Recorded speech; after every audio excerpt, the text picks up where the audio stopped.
Hi everyone, welcome back to my channel. If you are new here, my name is Mandy. I'm from China and I am currently studying a Master of Occupational Therapy in Perth, Australia. Before moving here, I thought my biggest challenge would be English. I was wrong. The real challenge was understanding Australian culture. Today, I'd like to share some of the biggest cultural shocks I experienced after moving from China to Australia. Number 1. Everything requires planning. The first cultural shock was that everything requires planning in advance. Appointments, opening hours, bookings, literally everything.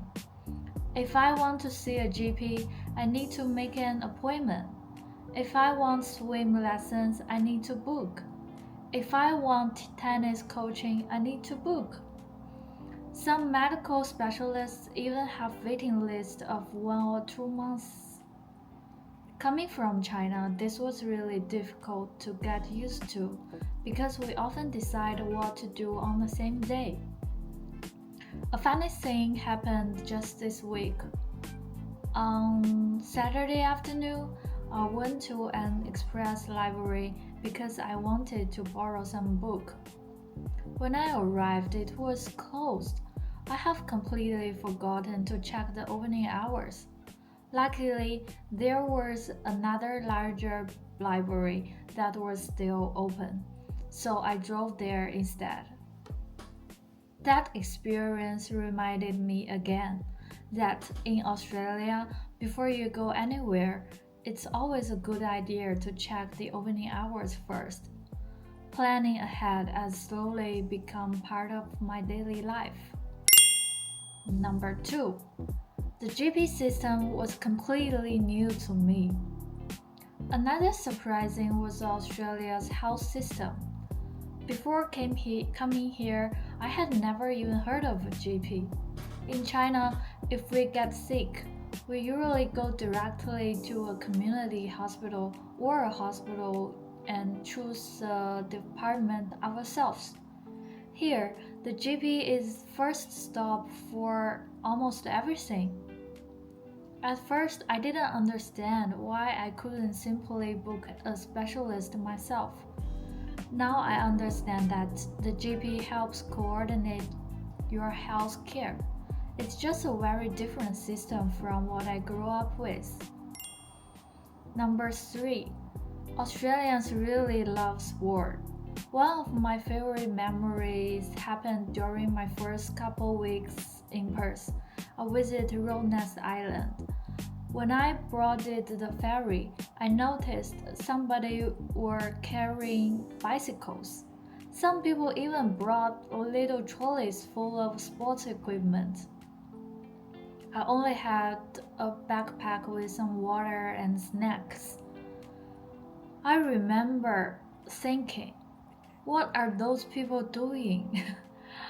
Later, I realized they weren't just visiting the island. They were cycling, running, swimming, snorkeling, and hiking. Sport is simply part of everyday life here. Since moving to Australia, I have started boxing. I'm learning swimming, and I have ever tried surfing. Australia has definitely made me a much more active person. Number 4. Australian slang is another language.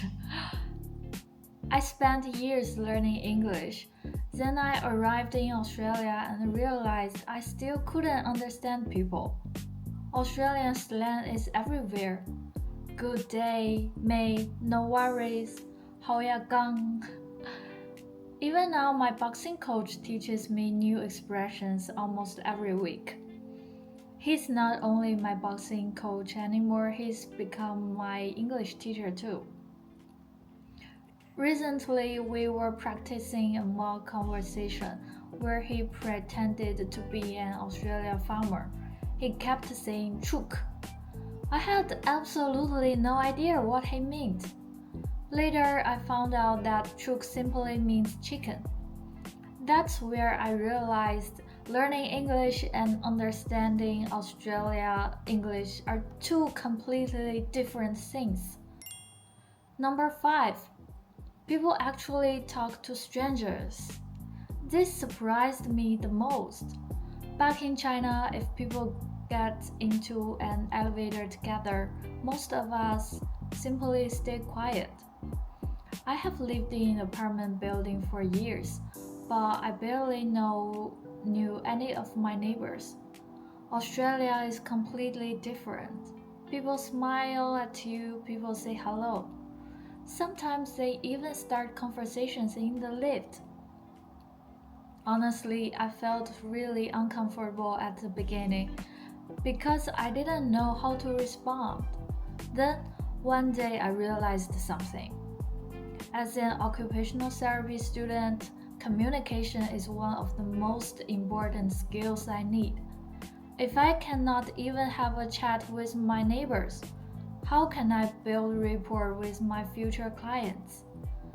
So I forced myself to start small talking. Sometimes people only talked for a few seconds, sometimes the conversation felt awkward, but after living here for about 6 months, I've become more and more comfortable. Now I actually enjoy saying hello to my neighbors. One funny thing happened recently. I went to my boxing gym and realized one of the people there lives on the same floor as me. We are literally neighbors. Australia suddenly felt like a very small world. Number 6. Email is everywhere. Another cultural shock is email. Back in China, most people use WeChat in daily life. Email is mainly for work or business. But in Australia, everything comes through email. University, swimming lessons, medical appointments, government departments, banks, bills, receipts, everything. Honestly, AI has become my lifesaver. It helps me understand emails and improve my replies. I honestly don't know how international students managed before AI. Number 7. Volunteering is a part of Australian culture. One of the things I admire most about Australia is volunteering. I volunteer at a local hospital, and most of my volunteer colleagues are retired. They aren't there because they need money. They are there because they genuinely want to give back to the community. I find that really touching. Back in China, it's much more common for retired people to spend time with family or help take care of their grandchildren. Seeing so many retired Australians volunteering has completely changed my understanding of community. It has also inspired me to become a better member of society. Number 8. Work life balance is very different. Another thing that surprised me was how Australians think about work.